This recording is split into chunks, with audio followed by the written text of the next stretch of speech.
Hi, this is the ULEFONE Power Armor 18 5G and I'll show you how to add or remove home screen widgets on this device.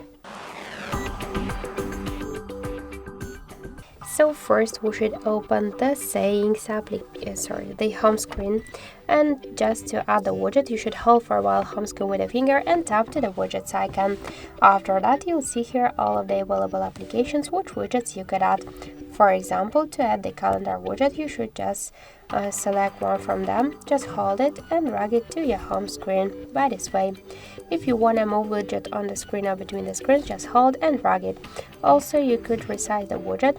Just hold it for a while and after that you could make it bigger or smaller, and to remove it from your home screen, hold it and drag it to remove icon.